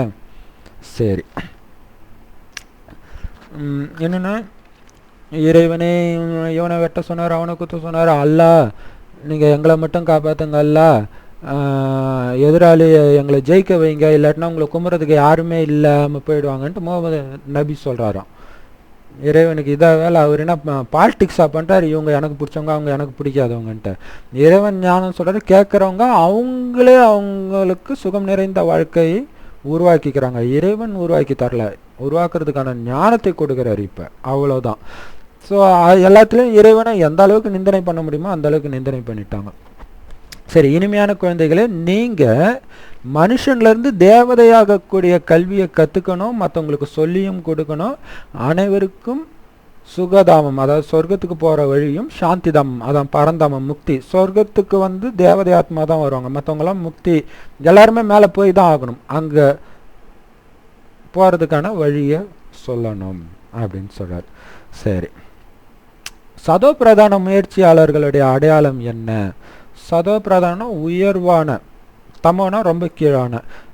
அப்படி உயர்வான முயற்சியாளர்களுடைய அடையாளம் என்ன அப்படின்னா, அவங்க தனக்கு சமமாக மற்றவங்களையும் மாற்றுவாங்க, நிறைய பேருக்கு நன்மை செஞ்சுக்கிட்டே இருப்பாங்க, ஞானத்தை ஃபுல்லாக நிரப்பிக்கிட்டு மற்றவங்களுக்கும் கொடுத்துக்கிட்டே இருப்பாங்க, 21 பிறவிக்கு சொத்து சேர்ப்பாங்க, மற்றவங்களுக்கும் கொடுப்பாங்க. 21 பிறவின்றது சொர்க்கத்தில் 21 பிறவி அதிகபட்சமாக.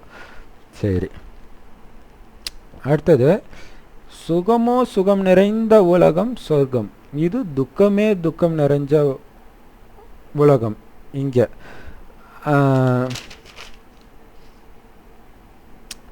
ஒரே ஒரு சிவபாபா, பாபா அப்படின்னா அப்பா, மற்றபடி சாய்பாபா சத்ய சாய்பாபா அது மாதிரி மனிதர்கள் கிடையாது. இங்கே எங்களுக்கு எல்லாமே அப்பா, டீச்சர், சத்குரு எல்லாமே யாருன்னா அல்லா பரம்பிதா சிவன் சொல்கிற அந்த ஒரே இறைவன் தான். ஸோ அவருடைய மகிமை வந்து உலகத்தில் வேற யாருக்குமே கிடையாது. ஏன் அப்படின்னா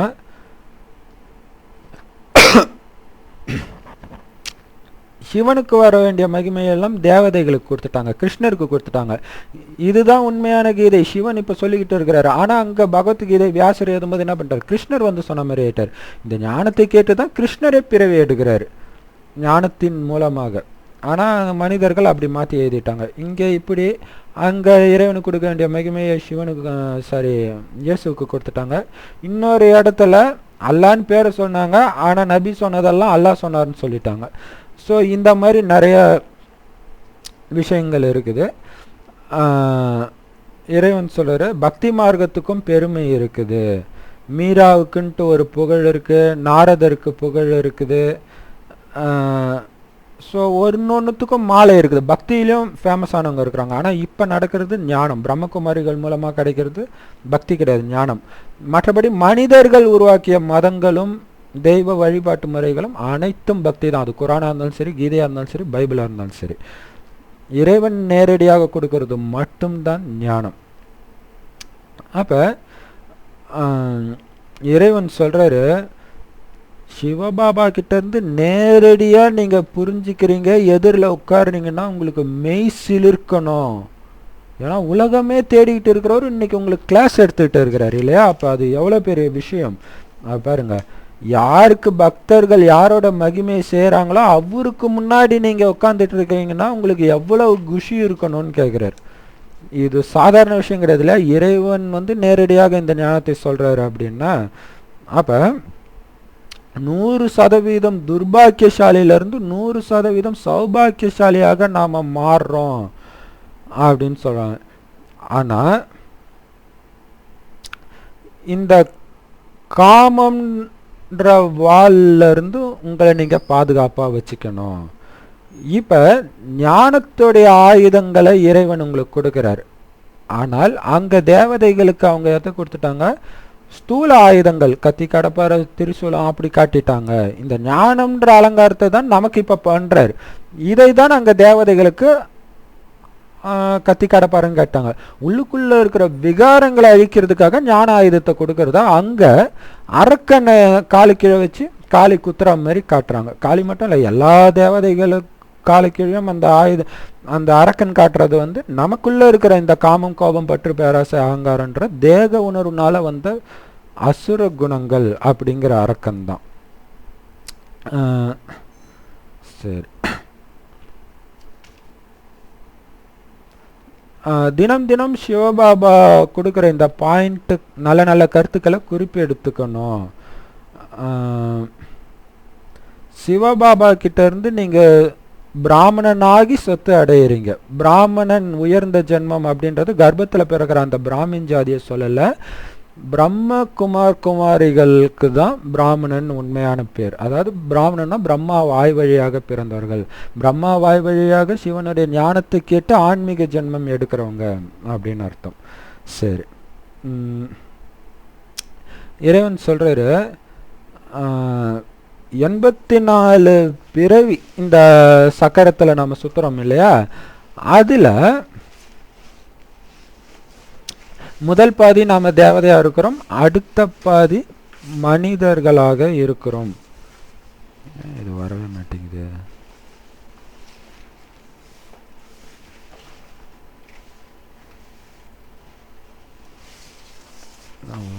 பாபா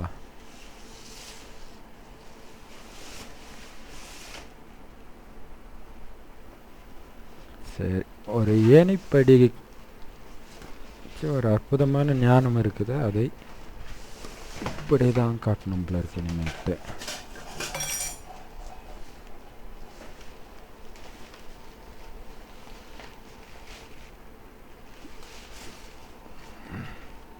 இது வந்து ரொம்ப முக்கியமான பாயிண்ட், அதனால தான் கஷ்டப்பட்டு இந்த படத்தை எடுக்க வேண்டியதாக இருக்குது.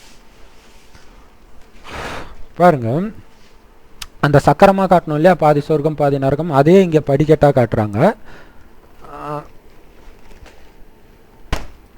இந்தியா படம் போட்டிருக்குது இல்லையா, இதுக்கு மேலே இருக்கிறது சொர்க்கம், முதல் பாதி 2500 வருஷம், அடுத்து கீழே வந்து நரகமாக ஆகிறது. இப்போ பாருங்கள், இது ஃபுல்லாகவே சொர்க்கத்தில் நீங்கள் எந்த அளவு முயற்சி பண்ணுறீங்களோ அந்த அளவுக்கு இந்த உயரம் வரைக்கும் நீங்கள் முயற்சி பண்ணிங்கன்னா அடுத்த கல்பத்தில் இங்கேருந்து உங்களுடைய பிறவி ஸ்டார்ட் ஆகும். ஃபஸ்ட்டில் இருந்தே முயற்சி பண்ணிட்டீங்கன்னா இங்கேருந்தே வரும். ஃபஸ்ட்டு இதில் ஃபஸ்ட் ரேங்க் எடுக்கிறவர் ஸ்ரீகிருஷ்ணர். ஆனால் ஸ்ரீகிருஷ்ணராக இருந்தாலுமே கூட பிறந்த அடுத்த நாளே இறங்கும் கலை தான். கொஞ்சம் கொஞ்சமாக சேர்த்து வச்சதெல்லாம் குறைஞ்சிக்கிட்டே தான் வரும் அடுத்த 5000 வருடம். அதாவது என்ன, சேர்த்து வைக்க வைக்க அந்த அப்படி ஒரு சுகம். தங்கத்திலே மாட மாளிகை, பணக்கார குடும்பத்திலே பிறப்பாங்க, மரண பயமே இருக்காது. ஏன்னா ஆத்மா நினச்சிட்டா எப்படி மரண பயம், நான் உடம்பு நினச்சாதான் விட்டுருணுன்ற அந்த பயம் இல்லையா. சரி, இன்னொன்று அந்த பெண் சொன்னாங்க, எனக்கு அந்த சம்பவத்துக்கு அப்புறம் மரண பயமே இல்லை, ஏன்னா அதுக்கப்புறம் ஒன்றும் எதுவும் போகலைன்னு எனக்கு நல்லா தெரிஞ்சிருச்சு அப்படின்னு சொல்கிறாங்க. பாருங்கள், இந்தியாவில் எல்லோருக்குமே அந்த ஞானம் இருக்குது. அந்த சகோதரி, கிறிஸ்தவ சகோதரிக்கு அந்த ஒரு செகண்ட், அதுக்கப்புறம் கிறிஸ்தவ மதத்து மேலே அவங்களுக்கு சுத்தமாக நம்பிக்கை போயிடுச்சு. ஒரு செகண்டில் ஒட்டுமொத்த இந்தியாவில் இருக்கிற ஞானத்தை ஒரு செகண்ட் அனுபவத்தின் மூலமாக அந்த நாடகம் கொடுத்துருக்குது. சரி, இப்போ ஃபுல்லாகவே இறங்குறது தான் 5000 வருஷம். ஆனால் இந்த ஒரு ஜென்மம், கடைசி ஜென்மம் முக்கியமானதுன்னு சொன்னதுக்கான முக்கியமான பாயிண்ட்டும் என்னன்னா, இந்த ஒரு ஜென்மத்தில் தான் ஏறும் கலை. எந்த அளவுக்கு நீங்கள் ஏறுறீங்களோ அந்த அளவுக்கு அடுத்த 5000 வருடம் பயங்கர உயர்ந்ததாக இருக்கும். அதுதான் சொல்கிறாரு. பாருங்க, 84 பிறவியோடைய ஏணிப்படி படியில் இறங்குறது ஈஸியாக இருக்குது, ஏறும்போது தான் இடுப்பில் கை வச்சு ஏறுவாங்க. அதாவது ஜென்ரலான படிக்கட்டில் ஏறுறது சொல்கிறாரு. ஆனால் இப்போ லிஃப்ட் கிடச்சிருக்குது இல்லை, அதேமாரி பாபா கூட உங்களுக்கு லிஃப்ட் கொடுக்கறதுக்கு தான் வந்திருக்கிறாரு. நொடியில் ஏறும் கலை. அந்த லிஃப்டில் கூட ஒரு மாடியிலேருந்து இன்னொரு மாடி ஏறுறதுக்கு கொஞ்சம் நேரம் ஆகும், ஆனால் இது ஒரு வினாடி தான். 5000 வருடம் முன்னாடி இருந்த அந்த பரிசுத்த நிலை அடையிறதுக்கு அந்த ஒரு வைராக்கியம் வந்துடுச்சுன்னா, கடைசி நேரம் டெஸ்ட் பேப்பர், ஒரு வினாடி டெஸ்ட் பேப்பர் தான். அந்த நேரம் டக்குன்னு பாபா சொன்னோடனே நீங்கள் நான் ரெடின்ட்டு நீங்கள் போயிட்டீங்கன்னா அந்த ஒரு வினாடி தான். அந்த ஒரு வினாடியில் ஃபெயில் ஆக எவ்வளோ வினாடி டிலே ஆகுதோ அந்த அளவுக்கு பதவி குறைஞ்சிக்கிட்டே வரும். சரி, அப்போ இறைவன் சொல்கிறாரு, நாம் இப்போ ஏறும் கலையில் இருக்கிறோம் அப்படின்னு குஷியில் இருக்கணும். இந்த ஒரு பிறவி தான். நமக்கு ஏறும் கலைக்காக கிடச்சிருக்குது. மிகவும் அன்பான தந்தை கிடச்சிருக்கிறாரு. தந்தைக்கு ஈக்குவலான அன்பான பொருள் இந்த உலகத்தில் எதுவுமே கிடையாது. அதுதான் என்ன கேட்டிங்கன்னா பைபிளில் இயேசு சொல்லியிருப்பார். அதாவது அதில் நிறைய குழப்பம். அதுதான் உண்மையிலே இயேசு சொன்னாரான்னு கூட நமக்கு தெரியாது. அது ஏன்னா இயேசு போய் ரொம்ப நாள் கழிச்சு சிஷ்யர்கள் எழுதுறாங்க. அதுவும் ஒவ்வொருத்தர் ஒவ்வொரு மாதிரி எழுதியிருப்பாங்க. அதில் என்ன சொல்லப்போனா, என்னை தவிர உன் கணவனையோ உன் மனைவியையோ உன் அப்பாவையோ சகோதரனையோ சகோதரியோ அதிகமாக நினச்சா உனக்கு சொர்க்கத்தில் இடம் கிடையாது அப்படின்னு. ஏன்னா அந்த நேரம் அவங்க ஞாபகம் வந்துடும். இது அவருக்கும் தெரியாது. கிறிஸ்து ஆத்மா சொல்லிட்டு போயிடுச்சு. ஸோ இறைவன் கொடுத்த ஞானத்தை இப்படின்னு இறைவன் சொன்னார்னு கூட சொல்லியிருக்கலாம். ஆனால் அது சிஷ்யா அது ஒரு 4-5 கை மாறி மாறி எழுதுனதுனால வந்தது. அதில் உண்மை அதனால தான் அந்த மாதிரி. அதில் எப்படின்னா மனிதர்கள் எழுதின எல்லா வேதத்துலேயும் மாவில் உப்பு போட்ட அளவு உண்மை இருக்குது. ஒரு இட்லி மாவுனா மாவுக்கு ஈக்குவலாக உப்பு போடுவோம். உப்பு ரொம்ப கம்மியாக போடுவாங்களே, அந்த மாதிரி தான் இருக்குது. அதை படித்து நேரத்தை வீணாக்காதீங்க, படிச்சிருந்தா கூட மறந்துடுங்க அப்படின்னு சொல்கிறாரு. அப்போ சாது சன்னியாசிகள் கூட அதே ஒரு பிரியதர்ஷனை இறைவனை தான் நினைக்கிறாங்க. ஆனால் அவர் யாருன்னு அவங்களுக்கு புரிஞ்சிக்கல. சர்வவியாபின்னு சொல்லிட்டாங்க. எல்லா இடத்துலையும் இறைவன் இருக்காருன்னு நினச்சா, அப்போ எல்லா இடத்துலையும் இருக்காருன்னு நினச்சா எப்படி நினைக்க முடியும் இறைவனை? இப்போ எல்லாத்தையும் நினச்சின்னு இருக்க வேண்டியதுதான் இல்லையா? முள்ளிலிருந்து மலராக மாற்றுறதுக்காக இறைவன் வந்திருக்கிறாரு. ஸோ இறைவன் மட்டும்தான் எப்பயுமே அழகானவர். மற்றபடி லக்ஷ்மி நாராயணன் பார்த்தீங்கன்னா, அதாவது கிருஷ்ணருக்கு ஷாம் சுந்தர்னுவாங்களே, பாதி கருப்பு பாதி வெள்ளை. அப்போ சொர்க்கத்தில் இருக்கிற வரைக்கும் ஆத்மா வெள்ளையாக தூய்மையாக இருக்குது. நரகத்தில் வரும்போது அதுவும் கீழான நிலையை தான் அடையுது அப்படின்றதுக்காக அர்த்தம். பாருங்க, இந்த சாது சன்னியாசிகள் கூட நீங்கள் நடத்துகிற மாதிரி இந்த ஞானத்தை கொடுக்க முடியாது. ஏன்னா அவங்க என்ன பண்ணிடுறாங்க, வெள்ளை ஆடை அணிஞ்சவங்கள காவி அணிய வச்சு தலை வணங்க வைக்கிறாங்க. நீங்கள் தான் இந்த ஞானத்தை எடுக்கிறீங்க. லக்ஷ்மி நாராயணன் மாதிரி நீங்களும் அழகுடையவராக மாறிக்கிட்டு இருக்கிறீங்க. பாரதத்துக்கு தான் இந்த சொத்து கிடைக்கிது. ஏன்னா இறைவன் பாரதத்தில் தான் வராரு அப்படின்னு சொல்கிறார். ஐயோ ஐயோன்ட்டு கடைசியில் அலறல் சத்தம் கேட்கும். மூங்கில் காடு தீப்பத்தி எரியும். அப்போ கும்பகர்ணனுடைய தூக்கத்திலிருந்து விழிப்பாங்க அப்படின்னு சொல்லப்பட்டு இருக்குது இல்லையா? அதுதான் இப்போ இந்த ஞானத்தை கொடுக்க நிறைய பேர் தூங்கிட்டு என் மதத்தில் சொல்லலை, போ நீ சொல்கிறதான். நிறைய பேர் பாருங்க, என்னுடைய சரி குறிப்பிட்டு சொல்ல வேண்டாம், ஒரு சகோதரர் ஞானம் கேட்டார். 7 நாள் கோர்ஸ்லாம் எடுத்தார். அப்போ ரொம்ப கஷ்டம். என்ன கஷ்டம் அப்படின்னா, மனைவி விட்டுட்டு போய் ஈகோ ப்ராப்ளத்தினால விட்டு போயிட்டாங்க.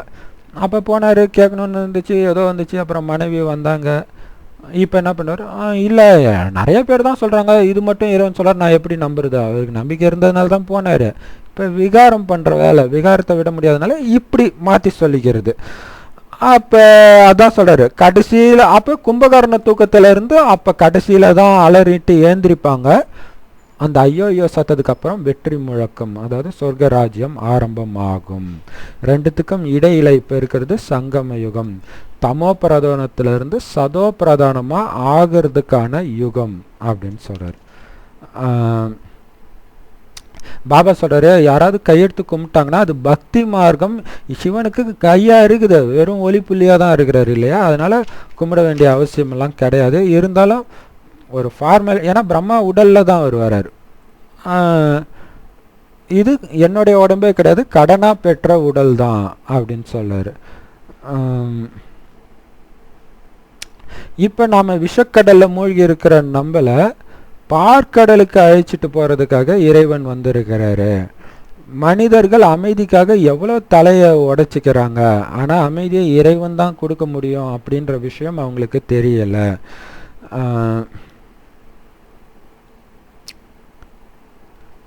அப்புறம் பாருங்க, ஜோதி இது ஒரு சூப்பரான இது ஒன்று சொல்லியிருக்கிறாரு.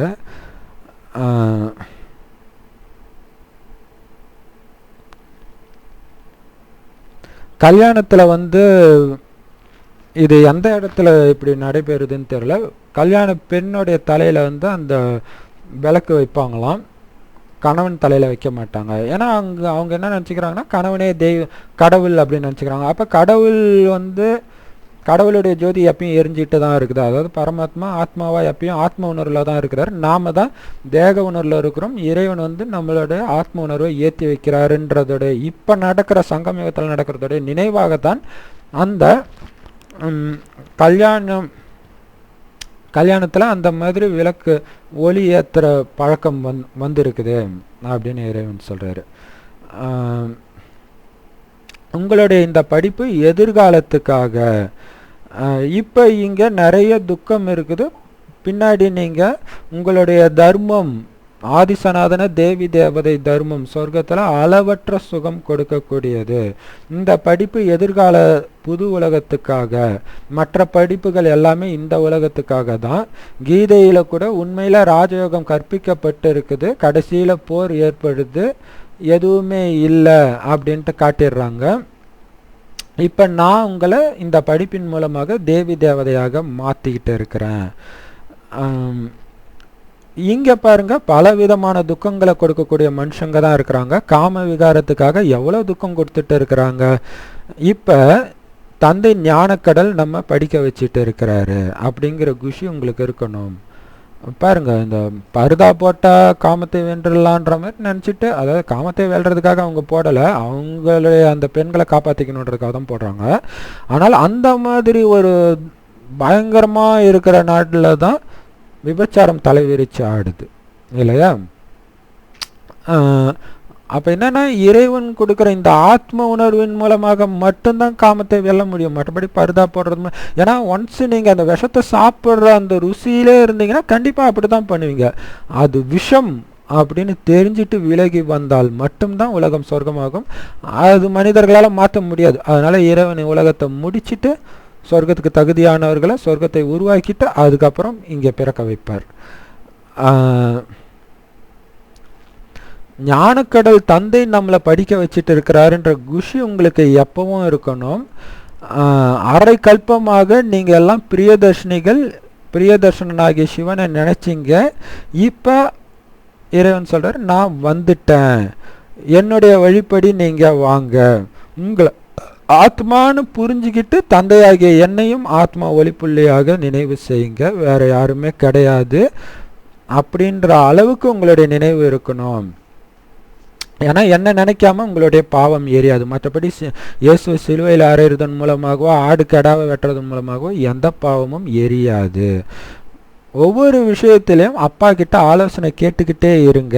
இவர் தான் சர்ஜன். அந்த மாதிரி விகார நோயில் மாட்டிகிட்டு இருக்கிறோம் இல்லையா, அவர்கிட்ட வழி கேட்டுட்டேங்க. ஒரு வினாடியும் நான் ஒளிப்புள்ளியாக இருக்கிறேன், தந்தை பரமாத்மா செவ்வானத்தில் ஒரு நட்சத்திரம் மாதிரி ஜொலிச்சிட்டு இருக்கிற மனக்கண்ணால் பார்த்துக்கிட்டே அவர்கிட்ட கேளுங்க, பாபா நான் இப்போ இதை பண்ணலாமா, இது ரைட்டா தப்பா அப்படின்ட்டு ஒரு 5 நிமிஷம் யோகத்தில் இருந்து கேட்டுட்டு 5 நிமிஷம் அப்படியே அவர் நினைவிலே இருங்க. டக்குன்ட்டு ஒரு எண்ணம் வரும், அந்த எண்ணத்தை செயல்படுத்துங்க. இப்படி தான் அவர் சொல்கிறது. அவர்கிட்ட நம்ம பேசுறது சில சமயம் குரலும் கேட்கும், நிறைய பேருக்கு அப்படியும் கேட்குது. அப்போ ஒரு விஷயத்திலையும் நீங்கள் அவர்கிட்ட ஆலோசனைப்படி நடந்தீங்கன்னா ஒவ்வொரு அடியிலும் பல மடங்கு நன்மை கிடைக்கும். அப்போ ஆலோசனை அவர்கிட்ட இருந்து நீங்கள் ஏற்றுக்கிட்டீங்கன்னா பொறுப்புலேருந்து விடுபட்டுடலாம். நான் தான் இதுக்கு பொறுப்பு அப்படின்னு நினச்சிங்கன்னா சுமை இல்லையா, பாபா தான் பொறுப்பு. இப்போ ஒரு எஜமானன் கடையில் இருக்கிறாருன்னா அவரை கேட்டுட்டு தானே நீங்கள் எல்லாமே பண்ணுவீங்க. அவரை கேட்டுட்டு பண்ணிங்கன்னா உங்களுக்கு பிரச்சனை இல்லை, நீங்களா பண்ணிங்கன்னா நாளைக்கு பதில் சொல்லணும் இல்லையா. அது மாதிரி இங்கே இது என்னுடைய குடும்பம், நான் இப்படி பண்ணோம் அப்படி பண்ணோம். இறைவன் சொல்கிறாரு, இறைவனுக்கு சமர்ப்பணம் பண்ணிட்டீங்க, எல்லாத்தையும் அவர் பார்த்துக்கிறாரு. இந்த உடம்பே நான் கிடையாது, ஆத்மா நான், இந்த உடம்பே நான் அவருக்கு அர்ப்பணம் பண்ணிட்டேன், அவர் எனக்கு இப்போ கடனாக கொடுத்துருக்கிறாரு அப்படின்னு நினச்சிட்டிங்கன்னா எல்லாத்துக்கும் நீங்கள் நிமித்தம் ஆகிடுவீங்க, லேஸ் ஆகிடுவீங்க, சதா நேரமும் குஷி ஆகிடுவீங்க அப்படின்னு சொல்கிறார். அடுத்தது வரம் கொடுக்குறாரு இறைவன். பணிவு மற்றும் அத்தாரிட்டியின் பேலன்ஸ் மூலமாக பாபாவை வெளிப்படுத்தக்கூடிய விசேஷ சேவதாரி ஆகுங்கள்ன்றார்.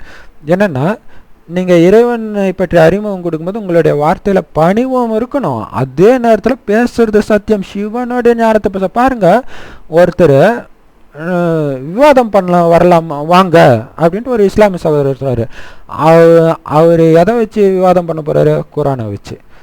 டிஎன்டிஜே குரூப் வாங்க விவாதம் பண்ணலாம் அப்படின்ட்டு. அவரும் பண்ண மாட்டாராம். அவர் குரூப்பும் அங்கே அவங்க பெரிய புத்திசாலியாம். அவருக்கே தெரியுது இதுக்கு பதில் அவரால் கொடுக்க முடியாதுன்ட்டு. அதனால் அவருக்கு கூப்பிட்றாரு. அவருக்கு தெரியுமா? அது இவருக்கு தெரியாது. ஒரு நம்பிக்கை அவர் பண்ணிடுவாருன்ட்டு. அப்போ நபி அவங்களும் பார்த்ததில்ல, சொன்னது அல்லாவும் கிடையாது.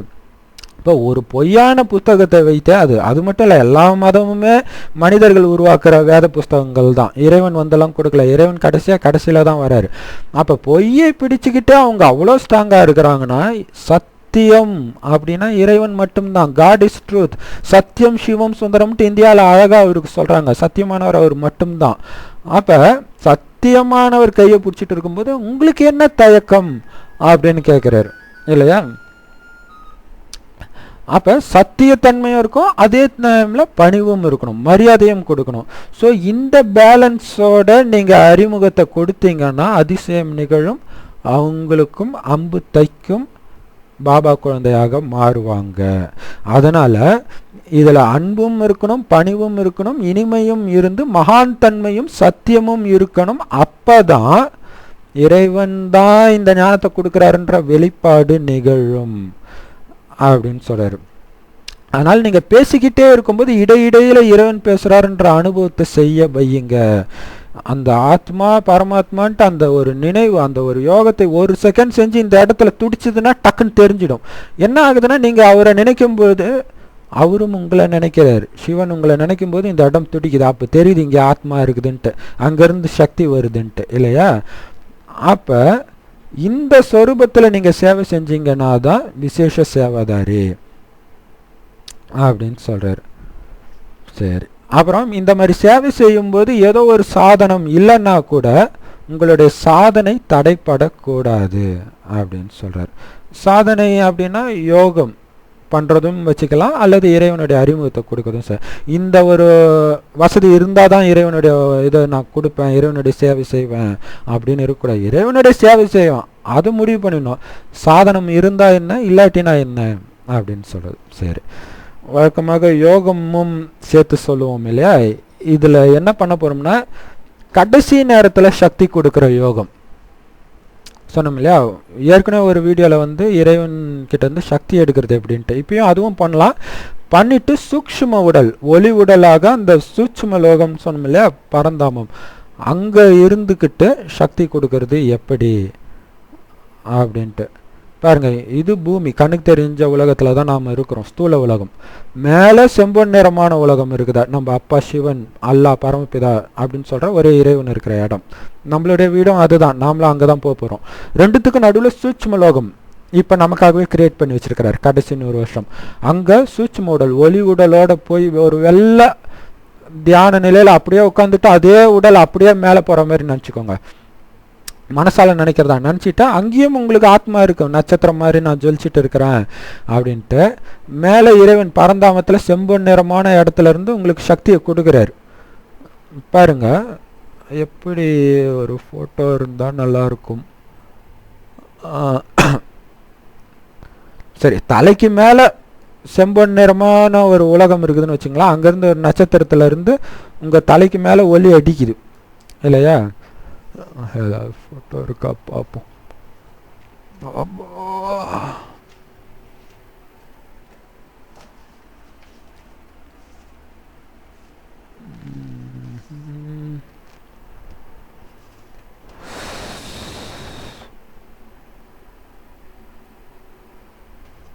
பாருங்க, இதில் தெரியவே இல்லை. சரி, ஆக்சுவலாக இந்த ஃபோட்டோ தான் பிரம்மகுமாரி சென்டரில் பெருசாக இருக்கும். இவர் உடம்புல தான் இறைவன் சொல்கிறாரு. பாருங்க, இது பூமி கீழே காட்டியிருக்கிறாங்க. இது சுவிட்ச் மாடல். இப்போ சுவிட்ச் மாடலில் தான் பிரம்மா இருக்கிறார். ஏன்னா இவர் சரீரம் விட்டு 1969 சரீரம் விட்டுட்டார். விட்டதுக்கப்புறமும் இவருடைய சுவிட்ச் மாடலில் இறைவன் இப்போ ஒரு வயோதிக அம்மா உடம்புல இதே ஞானத்தை சொல்கிறார். ஸோ இது எவ்வளோ பெரிய அதிசயம் பாருங்கள். ஒரே ஞானம், ஏன்னா 100 வருடமாக நடக்குது. இவருடைய 60வது வயதில் தான் இறைவனே பிரவேசமானார். அதுக்கப்புறம் 100 வருஷம் 160 வருடம் வரைக்கும் இந்த உடம்பு தாங்காது இல்லையா? ஆனால் அதே ஞானம் இப்போதும் நடந்துட்டுருக்கு. அது மாதிரிலாம் நபிக்கோ இயேசுக்கோ எங்கேயுமே நடந்தது கிடையாது இல்லையா? இப்போ இந்த மாதிரி தான் இறைவன் ஒளிப்புள்ளியாக இருந்து உங்களுக்கு அப்படியே சக்தியை கொடுத்துக்கிட்டே இருக்கிறார். பூர்வ மத்தியில் கொடுத்துட்டு இது வெறும் தலை மட்டும் கட்டியிருக்காங்க, இங்கே அப்படியே உட்காந்துட்டு இருக்கிற மாதிரி நினச்சிக்கோங்க. இந்த பூமி ரொம்ப சின்னதாக உங்களுக்கு கீழே இருக்குது. அப்போ உங்களுக்குள்ள சக்தி வருது, வந்து இப்படி நாலாப்புறமாக பூமிக்கு அந்த சக்தி பாயுது. இப்போ இதில் ஒரு நிறைய கலர் இருக்குது. அதில் முக்கியமானது 2 கலர் சக்தி மட்டும் சொல்கிறேன். நீலம் வந்து அமைதிக்கு, சுகம் வந்து மஞ்சள், அதாவது மகிழ்ச்சிக்கு மஞ்சள் கலர் ஒளி அலைகள் அப்படின்னு நினைங்க. அப்போ இறைவன்கிட்ட இருந்து இறைவன் செம்பொன் நிறமான இடத்துல ஒரு நட்சத்திரம் மாதிரி இருக்கிறாரு. அங்கேருந்து உங்களுக்கு பூர்வ மத்தியில் ஒரு கோடு மாதிரி இப்படி வந்து இங்கே அடிக்குது சக்தி. உடனே ஆத்மாவோட சக்தி அப்படியே ஜிகு ஜிகு ஜிகு ஜிகு ஜிகுன்ட்டு ஆத்மாலேருந்து இங்கே வெள்ளை ஒளி உடலில் தானே இருக்கிறீங்க நீங்கள் சூட்சும லோகத்தில். அங்கேருந்து உடம்பே அப்படியே மஞ்சள் கலராக மாறுது. ஏன்னா சுகம் அப்படின்ற சக்தியை கொடுக்க போகிறீங்க. சுக கடலில் நான் மிதக்கிறேன். சுக அலைகளை இந்த பூலோகத்துக்கும் பஞ்ச தத்துவத்துக்கும் ஒட்டுமொத்த பிரபஞ்சத்துக்கும் நான் பரப்பிக்கொண்டு இருக்கிறேன்.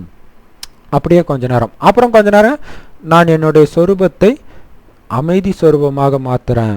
அப்படியே என்னுடைய உடல் நீல நிறமாக மாறுது, கடல் நீல நிறம். அப்படியே நீல நிற ஒளிக்கதிர்கள் நாலாப்புறமும் பரவுது. என் தொடர்பில் வரவங்க எல்லாம் அமைதி சொரூபத்தை அனுபவிச்சுறாங்க அப்படின்ட்டு. இதே இதில் ஒரு வினாடியும் எப்பயுமே இருக்கலாம். நீங்கள் உட்காந்து பண்ணணும் ஒரு அரை மணி நேரம் 1 மணி நேரமாச்சும். அதுக்கப்புறம் வேலை செய்யும்போதும், ஏன்னா புத்திக்கு தானே வேலை, புத்தினால இந்த யோக நிலையிலே இருக்கும்போது அப்படி ஒரு தெய்வீக அனுபவம் ஆகும். நிறைய பேருக்கு உங்களை பார்க்கும்போது அந்த தேவதை காட்சியெல்லாம் தெரிய ஆரம்பிக்கும். ஏன்னா இந்த பிரம்மாவை பார்க்கும்போது நிறைய பேருக்கு விஷ்ணுவோடைய காட்சி சாட்சாத்காரம் ஆச்சு. சரி, இப்போ நாம் யோகா பண்ணலாம். ஒரு வினாடியில் ஆத்மாவில் இருந்து அப்படியே பரந்தாமத்துக்கு போய் அவரை பார்த்துட்டு அப்படியே டக்குன்னு சுவிட்ச் மாடலில் வந்து இப்போ நான் சொன்னதை பண்ண போகிறோம். ஓகேங்களா? ஓம் சாந்தி. கண்ணை திறந்துட்டே பண்ணலாம், திறந்துட்டு தான் பண்ணணும் இதை. ஆனால் ஆரம்பத்தில் உங்களுக்கு வரலைன்னா கண்ணை மூடிட்டு ட்ரை பண்ணுங்கள். ஒரு நாள் அல்லது 2 நாளில் கண்ணை திறந்து பண்ண ஆரம்பிச்சிடுங்க. முடிஞ்சால் கண்ணை திறந்தே பண்ணுறது கூட ட்ரை பண்ணுங்கள். ஏன்னா கண்ணை திறந்துட்டு நிறைய பேருக்கு அந்த மனம்ன்ற 3வது கண்ணை திறக்கணும். அதுதான் இங்கே வேலையை. நெற்றி கண் திறக்கிறதுன்றது ஆத்மாவில் தான் மனசு புத்தி இருக்குது. புத்தியின் மூலமாக நீங்கள் பார்க்குறீங்க. அப்போ தான் ஒவ்வொருத்தரையும் பார்க்கும்போது ஆத்மாவாக பார்க்க முடியும் இல்லையா? சரி, ஓம் சாந்தி. நான் ஆத்மா இரு புருவ மத்தியில் நட்சத்திரம் போல் ஜொலித்து கொண்டிருக்கிறேன். நான் இந்த உடல் கிடையாது. ஒரு வினாடியில் என் சூட்சும உடலை கொண்டு சூட்சும வதனத்தில் இருக்கிறேன். அங்கு தியான நிலையில் வெள்ளை ஒளி உடலில் வீற்றிருக்கிறேன். இரு புருவ மத்தியில் நட்சத்திரம் போல் ஜொலித்து கொண்டிருக்கும் பிரகாசமான ஆத்மா நான். என் தந்தை என் தலைக்கு மேலே செம்பொன் நிறமான பரந்தாமத்தில் வைரம் போல நட்சத்திர வடிவில் மின்னிக்கொண்டு இருக்கிறார். அவரிடமிருந்து என் புருவ மத்தியை நோக்கி ஒரு ஒளிக்கதிர், சக்தி நிறைந்த ஒளிக்கதிர் சீறி பாய்கிறது. என் ஆத்மா விழிப்புற்று என் சூட்சும உடல் மஞ்சள் நிறமாக மாறிக்கொண்டிருக்கிறது. என் சூட்சும உடலையும் தாண்டி மஞ்சள் நிற ஒளிக்கதிர்கள் நாலாபுறமும் பாய்ந்து கொண்டிருக்கிறது. பூமியை நோக்கி சுக அலைகள் சீறி பாய்கின்றது. பஞ்ச தத்துவமும் சுகம் அடைகின்றது. அங்குள்ள அனைத்து ஆத்மாக்களும் துக்கத்திலிருந்து ஒரு வினாடியில் விடுபட்டு சுகத்தை அனுபவம் செய்து கொண்டிருக்கின்றனர். நான் ஆத்மா என்ற நினைவோடு என் தந்தை பரமாத்மா என் தலைக்கு மேல் சக்தியை கொடுத்து கொண்டிருக்கின்றார் என்ற நினைவோடும் அதே வினாடியில் என்னிடமிருந்து சக்திகள் இந்த பூலோகத்தை நோக்கி பாய்ந்து கொண்டிருக்கின்றன என்ற இந்த 3 நினைவையும் ஒரே எண்ணத்தில் இணைக்கிறேன். நான் சுகஸ்வரூபமாகவே மாறிக்கொண்டு இருக்கிறேன். 10 வினாடி இதே நினைவில் இருக்கிறேன்.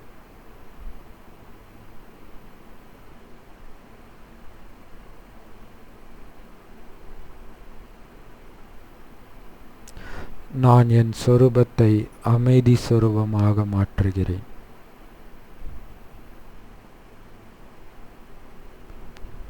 நான் என்னுடைய சூட்சும உடல் நீல நிறமாக மாறிக்கொண்டிருக்கிறது. தந்தையிடமிருந்து என் சக்தி என் ஆத்மாவில் வந்த அடுத்த வினாடியே நாலாபுறமும் நீல நிறமாக பூமியை நோக்கி ஒளிக்கதிர்கள் பரவுகிறது. பஞ்ச தத்துவமும் அமைதியாகிறது. அனைத்து ஜீவராசிகளும் அமைதியாகிறது. நான் அமைதி சொரூபமாகவே 10 வினாடி நிலைத்து இருக்கிறேன்.